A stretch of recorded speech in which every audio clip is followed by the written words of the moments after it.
गुरुदेव जी प्रणाम। आशीर्वाद आपको। जी, मैं आपसे सर्वप्रथम ये जानना चाहूँगा, एक तो आपका आशीर्वाद हम पे और हमारी जनता पे बना रहे सभी पर। हमेशा हमेशा सदैव। और ये जो गौशाला जिसमें हमने अभी विज़िट शुरू करी थी, ये जी। गौशाला की स्थापना कब से हुई थी और इसका संचालन आप करते हैं और आपके साथ कौन-कौन लोग हैं और इसकी प्रेरणा क्या रही है आपकी? मैंने देखा शहर में 2008 के आसपास की बात है। मैंने शहर में देखा कि अगर गाय को आपको रोटी देना है तो कचरा कोठी पे जाना पड़ता था जी, और वहाँ गायों का झुंड होता था और वहाँ हम हमारे पहली रोटी गाय की, आखिरी रोटी कुत्ते की, ऐसा सब लोग बोलते आ रहे हैं। तो पहली रोटी गाय की व्यक्ति जब जा रहा है और उसको ढूंढना है गाय कहाँ पर है, बोले कचरा कोठी पर है। वो देख करके मुझे बड़ा दुख होता था कि गावो विश्वस्य मातरः, गाय विश्व की माँ है और वो कचरा कोठी पर है, उपेक्षित है। तो मैंने देखा कि कुछ ना कुछ करना चाहिए गाय को लेकर के। फिर हमारा अभियान शुरू हुआ, हम लोगों ने ऐसी लैंड को देखना शुरू किया जो जंगल से लगी हुई हो, क्योंकि हमारा उद्देश्य ये था कि गायों को हम संरक्षण भी दें और गायों के आहार की व्यवस्था और उसके चलने की व्यवस्था, चरने की व्यवस्था भी आसानी से उपलब्ध हो। अभी मैं देखता हूँ जो भी गौशालाएं हैं शहर से लगी हुई, अधिकांश गौशालाओं के पास में खेत हैं। वो गाय एक जगह एक स्थान पर ही बंधी रहती है। तो इस स्थान पर यहाँ तक आने में मुझे बहुत परिश्रम लगा और जब मैंने यहाँ आया और देखा कि बिल्कुल इस ज़मीन से लगी हुई वन विभाग की ज़मीन है और यहाँ आराम से गाय विचरण करके उधर पोषण कर सकती है, तो फिर यहाँ आकर के हमने इस प्रकार से गौ सेवा शुरू की। इसको 2009 में हम लोगों ने शुरू किया, फरवरी 2009। तब से हमने शुरू किया है, 17 साल हमारे पूरे हो गए हैं यहाँ पर इस यात्रा को। और अभी 250 के लगभग गोवंश अपने पास में है। उसमें विकलांग गायें भी हैं, कुछ अंधी गायें हैं। इस प्रकार की गायों की सेवा यहाँ हो रही है, जिनके द्वारा कुछ भी प्रोडक्टिविटी समाप्त हो गई है। ऐसी गायें जो बोझ हो गई है लोगों के ऊपर, उन गायों को अपन यहाँ पर संरक्षण दे रहे हैं, उनकी सेवा कर रहे हैं यहाँ पर। पवित्र भाव है, पवित्र उद्देश्य है और यहाँ सेवा हो रही है और गाय बड़ी प्रसन्न है। अभी आप देखेंगे गायों को, लगेगा आपको कि यहाँ पर गायें बहुत प्रसन्न है ऐसा। जी। हाँ, मुझे जानकर बड़ी प्रसन्नता हुई है इस बारे में। गुरुदेव जी, आपकी गौशाला पे मुख्य उद्देश्य और विचारधारा क्या है?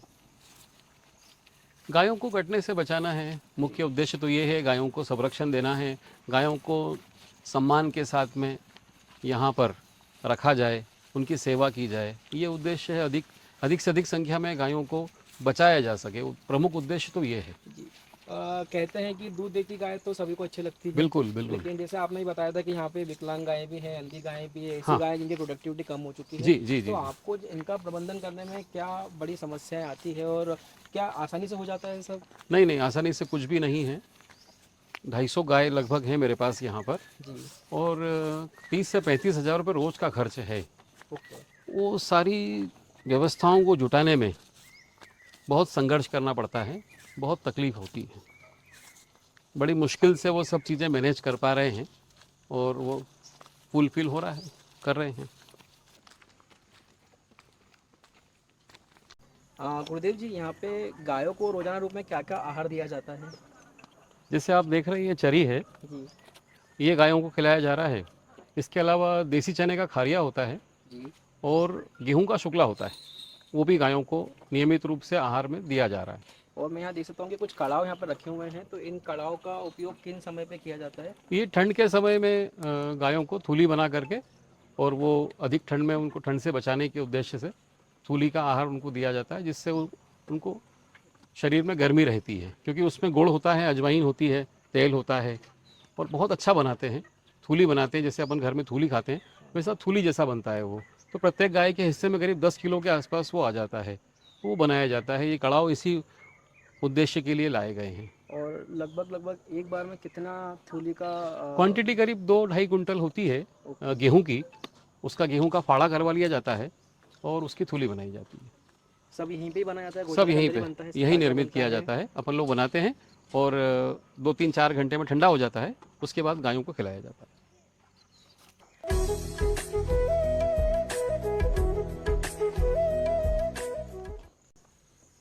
जैसा कि मैं देख पा रहा हूँ गुरुदेव जी की कुछ गायें खुली भी हैं जिनको जी रस्सी से नहीं बांधा गया है। जी जी तो जी अक्सर गौशाला में बहुत जगह पे देखा है कि गाय को बांध के भी रखा जाता है। जी। तो क्या गाय अपने यहाँ पे क्या किस तरह का कल्चर है? अपने यहाँ सारी गायें खुली रखी जाती हैं। जी ये जो गायों को बांध के इसलिए रखा गया है कि किसी का पैर टूटा हुआ है, कोई विकलांग है जी जी या कोई कली आई है, जी जी तो जी। उन गायों को कम से कम ये स्टेबल हो जाए एक जगह स्थान को, उनको मालूम है कि यहीं पर हमको खाना है, यहीं पर रहना है, इस वजह से उनको बांध के रखा गया है।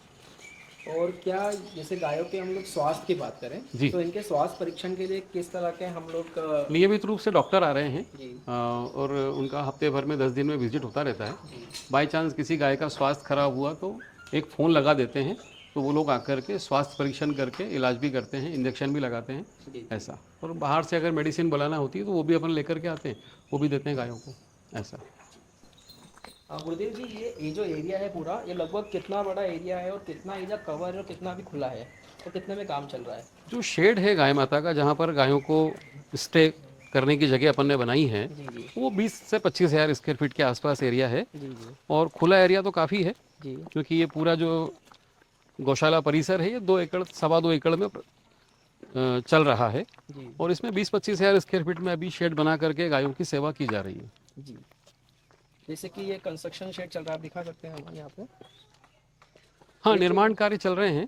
ये कब तक पूरा होने की उम्मीद है गुरु जी? ये 15 दिन में हो जाएगा, क्योंकि काफ़ी कुछ काम इसमें हो गया है, तो 15 दिन में ये काम भी हो जाएगा। गुरुदेव मैं बहुत सारा कंस्ट्रक्शन देख रहा हूँ कि यहाँ पे भी चल रहा है, जैसे जी कि यहाँ पर भी निर्माण कार्य चालू है। जी तो ये जानना चाहूँगा कि गौशाला की जो वित्तीय सहायता होती है, जो फंडिंग होती है, जी वो अभी कैसे मैनेज होती है और जो हमारे साथ लोग जुड़े हुए हैं वो कैसे इसमें जुड़ सकते हैं? जी जी। एक्चुअली क्या है कि ये ट्रस्ट के नाम से इसका रजिस्ट्रेशन है, जी और उसका पूरा डिटेल मैं आपको दे दूंगा, जी जी तो वो आप उस पर दे सकते हैं। जिनको भी वित्तीय सहायता देना, मदद करना है, वो कर सकते हैं, ऐसा। वो पूरा डिटेल मैं आपको दे दूंगा। ये गाय विकलांग है, ये गाय का पैर टूटा हुआ है। उसके पास में वो जो आप देख रहे हैं छोटी, वो गाय अंधी है। उसके बाद वाली 2 गायें वो सामने सफ़ेद दिखाई दे रही, वो गाय भी अंधी है। ऐसे में क्या है कि विकलांग गाय, अंधी गाय, बीमार गाय जो लोग छोड़ जाते हैं, उनकी सेवा कर रहे हैं यहाँ पे अब। तो जैसे गायों की जिनको देखने की दिक्कत है, जिनकी आंखें जो नेत्रहीन गाय हो चुकी है, जी। तो इनको मतलब जैसे यहाँ पे घूमने में, विचरण करने में समस्या आती है? नहीं, समस्या नहीं आती है। यहाँ की जो एनर्जी है वो बहुत हाई होती है। क्या होता है कि यहाँ का जो ऑक्सीजन लेवल है वो ज़बरदस्त है। आप कुछ भी घर से भोजन करके आएँ, 2 घंटे में डाइजेस्ट हो जाएगा अगर आप गायों के बीच में हैं तो। और अमेरिका में तो 5-10 हज़ार रुपये लग रहे हैं गायों के साथ 1-2 घंटे बिताने में, जो कि आगे मुफ्त है। और यहाँ पर आप आइए, सेवा करिए, सब मुफ्त मिल रहा है आपको, सब कुछ।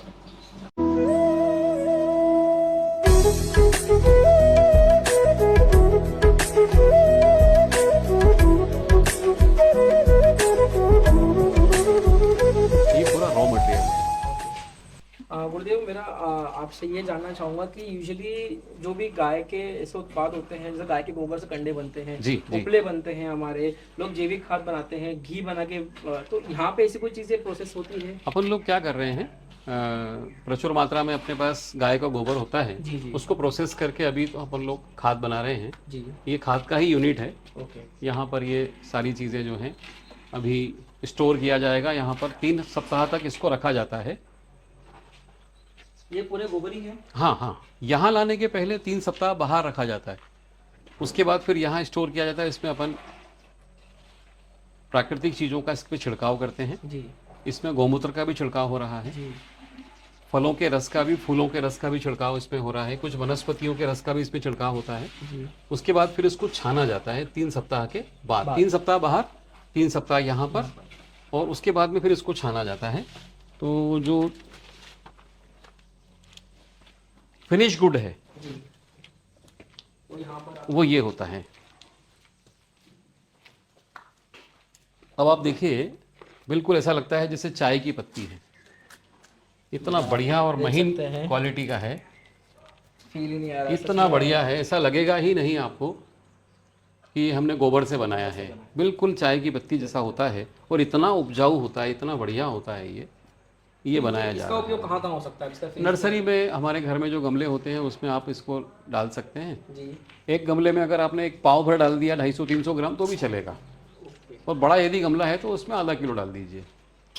और यहाँ से इसको शहर तक अवेलेबल कराना हो तो उसके कोई माध्यम अभी वो है? व्यवस्था है हमारे पास में, लोडिंग वालों की व्यवस्था हमने की हुई है। जी जी। तो वो यहाँ से सिटी में ले जा करके उपलब्ध करा देंगे, ऐसी व्यवस्था हमने कर ली है ऐसा।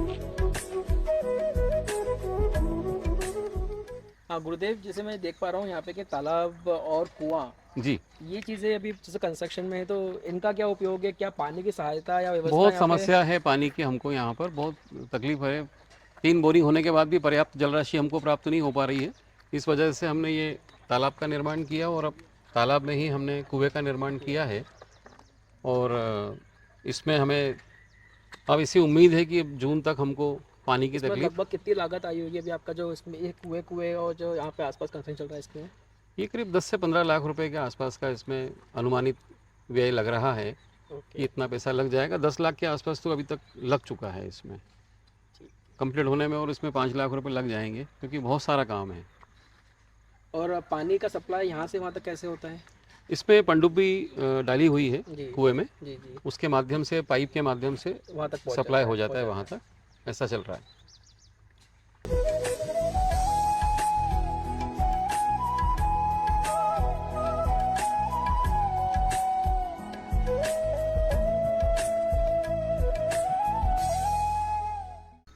गुरुदेव जी, मैं जैसे आज के युवा पीढ़ी, हम जैसे संस्था हैं जी, और जैसे स्कूल में विद्यार्थी होते हैं, कॉलेज में विद्यार्थी होते हैं, आज के युवा वर्ग, और हम सभी संस्थाओं के लिए आपका कोई संदेश जिसमें हम गायों की सेवा के लिए हम लोग क्या कर सकते हैं हमारे स्तर पर?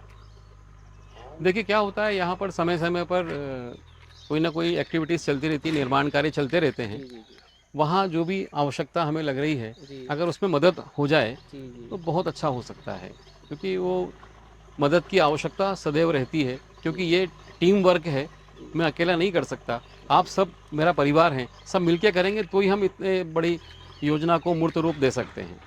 और एक और जिज्ञासा मेरे मन में है कि यदि मैं इसको वास्तु से कहीं ना कहीं कनेक्ट करना चाहूँ, जी, गौ सेवा को, जी। तो लोग कहते हैं कि हमारा बुद्ध, हमारा मंगल शांत हो सकता है, तो ये क्या चीज़ें हैं, मतलब ये कैसे? नहीं, ये वास्तु नहीं, एक्चुअली ये ज्योतिष है। जी जैसे 9 ग्रह होते हैं जी और 12 राशियाँ होती हैं जी और 27 नक्षत्र होते हैं। जी अगर आप गाय की सेवा करते हैं तो आप 9 ग्रहों को, 12 राशियों को और 27 नक्षत्रों को ठीक कर सकते हैं।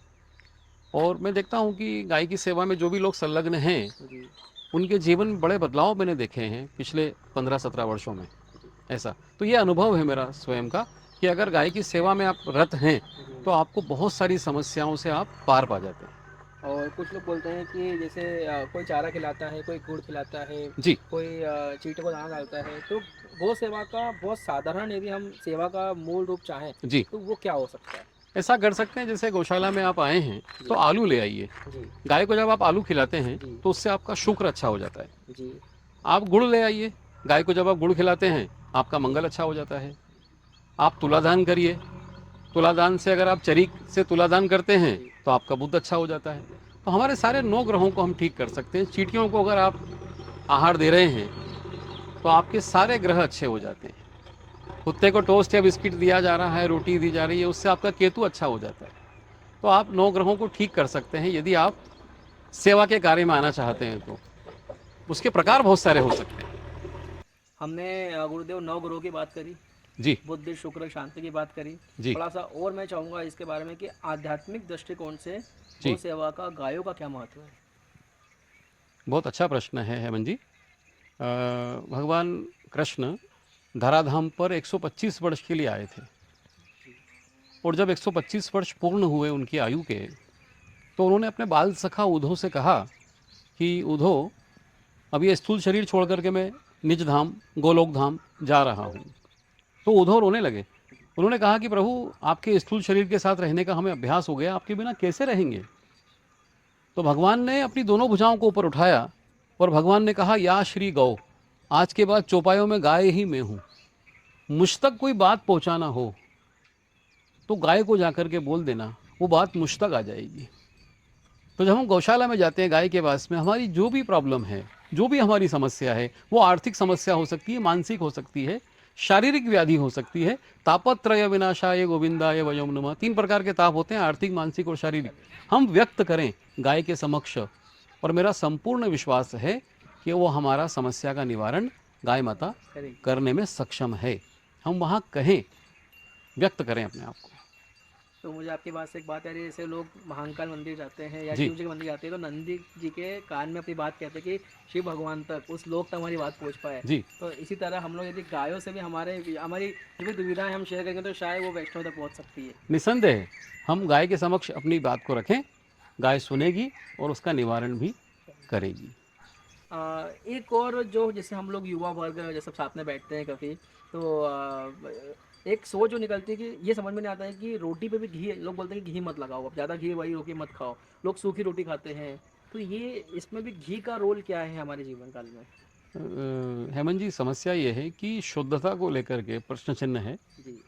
हमें प्राण वायु भी शुद्ध नहीं मिल रही। जी। तो जो घी हम बाजार से परचेस कर रहे हैं, उसकी गुणवत्ता को लेकर के प्रश्न चिन्ह सदैव रहता है, क्योंकि वो शुद्ध नहीं है, पवित्र नहीं है। मैं ऐसा कहना चाहता हूँ कि कुछ गौशालाएं ऐसी हैं जहाँ पर गायों का दूध निकाला जा रहा है और प्रोसेस करके घी बनाया जा रहा है। जी। हम वहाँ तक पहुँचें, उनसे चर्चा करें और शुद्ध घी, देशी गायों का घी वहाँ से लेकर के आएँ, उसको रोटी पर भी लगाएं और अपने निरंतर जो भी नित्य आहार है उसमें भी उसका हिस्सा बनाएं। जैसे अपन दाल चावल ले रहे हैं, उसमें थोड़ा सा घी डालें आप, वो सुपाच्य हो जाएगा, क्योंकि दालों से आपको प्रोटीन मिल रहा है और मूलतः हम लोग शाकाहारी हैं। जी। तो जो प्रोटीन की आपूर्ति है जी। वो तो दाल से होगी।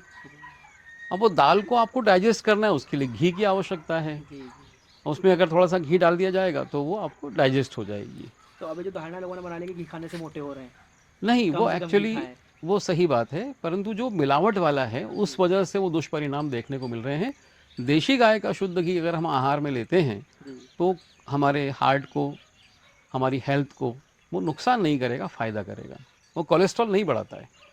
क्या अभी हमारी गौशाला से यहाँ से इस आश्रम से ऐसी कोई सुविधा है कि लोग यहाँ से भी इस तरह के घी का मतलब ले सकते हैं या प्राप्त कर हाँ, सकते हैं? होता ये है कि करीब 35 से 40 लीटर दूध के लगभग होता है, जी। जिससे 1 किलो गाय का घी बनाया जा सकता है। अब उसकी लागत हेमंत जी बहुत ज़्यादा है, तो औषधि प्रयोग के लिए वो लोग हमसे ले जाते हैं और यदि लेना चाहें तो हमारे पास मिल जाता है। बहुत ज़्यादा नहीं बनता है हमारे यहाँ, तो थोड़ी मात्रा में हम बना पाते हैं और यदि आप लेना चाहें, आपके माध्यम से कोई लेना चाहते हैं तो हम उपलब्ध करा सकते हैं और उसकी जो पवित्रता है, शुद्धता है, वो प्रामाणिक है। सबसे बड़ी बात ये है। आपकी आंखों के सामने सब चीज़ें बनती हैं, सब आप मेरे देख रहे सामने हैं। हो रहा है, सारा प्रोसेस मेरे सामने हो रहा है। ये सभी लोग कर रहे हैं, अच्छा काम कर रहे हैं। मैं यहाँ पर आया 2009 में, और 2009 में आकर के ऐसा प्रयास किया कि यहाँ पर गायों की सेवा के लिए एक गौशाला का निर्माण करना चाहिए। यहाँ सड़क नहीं थी, पहुँच मार्ग बड़ा अव्यवस्थित था। बारिश के समय में बहुत कीचड़ हो जाया करता था। मेरे पास उस समय मारुति स्टीम हुआ करती थी, उससे हम लोग यहाँ आते थे। तो बड़ी मुश्किल से हम लोग यहाँ पर आ पाते थे। कई बार गाड़ी हमारी रास्ते में फंस जाया करती थी कीचड़ में, ऐसा भी हुआ है। तो ग्रामीण लोगों की मदद से फिर हमने गाड़ी को कई बार निकाला है। बारिश के समय में इतनी तकलीफ़ हुई। हिंसक जीव आ जाया करते थे, क्योंकि बाघ प्रचुर मात्रा में है यहाँ पर। शेर भी हैं, बाघ भी हैं, तो हिंसक जीव भी यहाँ पर आ जाया करते थे। और यहाँ एक हरा पत्ता नहीं था। यहाँ पर 1000 की संख्या में हमने पौधारोपण किया, जो अब वृक्ष बन गए हैं। आपको हरितिमा हरियाली चारों तरफ दिखाई दे रही है। ये हमारी 18 साल की मेहनत का परिणाम है। बहुत सारी विषम परिस्थितियों से जूझते हुए आज यहाँ इतनी व्यवस्थाएं ईश्वर की कृपा से जुटी हैं, और ये सब टीम वर्क है, बहुत सारे लोगों का सहयोग इसमें है। उसी वजह से हम यहाँ तक आ पाए हैं, इस पावन उद्देश्य को यहाँ तक ला पाए हैं। गुरुदेव, जब मैं आपके पास तक कनेक्ट हुआ, मैं यहाँ तक पहुँचा, तो मुझे यही मालूम पड़ा कि श्री राधे गोविंद के नाम से अभी आपको मुझे जाना जाना है। जाता है। बराबर। तो मैं थोड़ा सा आपसे व्यक्तिगत सवाल करना चाहूँगा कि जी आपका नाम, आपके बैकग्राउंड के बारे में, आपके पढ़ाई के बारे में, आपके जो व्यवसाय रहे होंगे, जी वो जीवन शैली और यहाँ तक पहुँचे, जी, तो वो जीवन शैली क्या थी यहाँ तक पहुँचने तक की? बहुत अच्छा प्रश्न है। शास्त्रों में ऐसा आता है कि प्रेम गली अति साकरी, जहाँ में दो ना समाए। मैं था तो हरि नहीं, अब हरि है तो मैं नहीं। तो मैं जिससे भी मिलता तो आपस में संबोधन देते राधे गोविंद। जी ईश्वर के संबोधन के साथ ही मिलना चाहिए, ईश्वर के संबोधन के साथ ही अपनी बात समाप्त करना चाहिए जी और ईश्वर के संबोधन के साथ ही विदा लेना इधर चाहिए। रहना चाहिए। जब मैं सबसे मिलता तो सबको राधे गोविंद कहता, सब लोग मुझे राधे गोविंद कहते, गुरुदेव राधे गोविंद, गुरुदेव राधे गोविंद। मेरा नाम ही पड़ गया राधे गोविंद गुरु जी। इस प्रकार से क्या बात इस शरीर का जो नाम था वो नाम अब पीछे छूट गया। अब तो विवाह पत्रिकाएं भी आती हैं, कहीं से आमंत्रण भी आता है, है। तो राधे गोविंद गुरु जी अब आप लोगों के बीच में उपस्थित होने वाले हैं, ऐसा अनाउंसमेंट होता है मेरे नाम से। जी, जी। तो अब नाम मेरा वो हो गया, ऐसा मेरी पहचान ही अब राधे गोविंद गुरु जी के नाम से बन गई है। फिर भी हम आपकी जो पुरानी पहचान थी, तो उसके बारे में जानना चाहें। जो शारीरिक नाम आपका रहा है इस धरातल पे, वो क्या रहा है? और जैसे आज से 18 साल पहले तक जी। आपकी जीवन शैली क्या रही है, इसको सेवा के पहले की? अध्यात्म में मेरे को करीब 30 वर्ष हो गए हैं। जी 30 वर्ष का मेरे अध्यात्म की सेवा का जीवन है।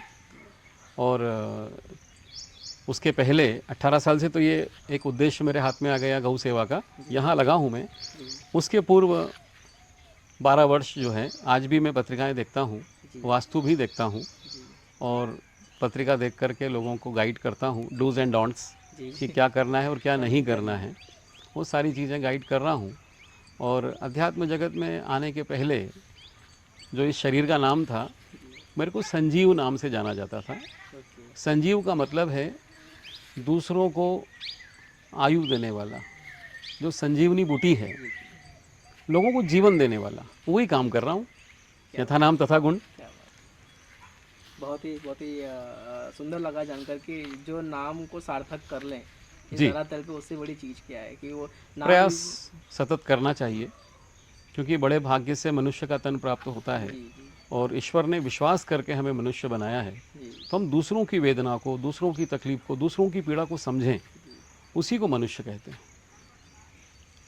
बहुत मैं तो ये भी कहूँगा हेमंत जी कि जैसे हम मार्ग से कहीं जा रहे हों जी और एम्बुलेंस अगर सायरन बजाती हुई जा रही है, जी जी तो न जाने किसकी माँ उसमें लेटी हुई है, न जाने किसकी बहन उसमें लेटी हुई है, न जाने किसके पिता उसमें हैं जो बीमार हैं। हमें प्रार्थना तो करना ही चाहिए कि हे ईश्वर, जो भी उसमें है सबको उसकी रक्षा करिए। करिए। ये करना चाहिए, ये मानवीयता है। सही।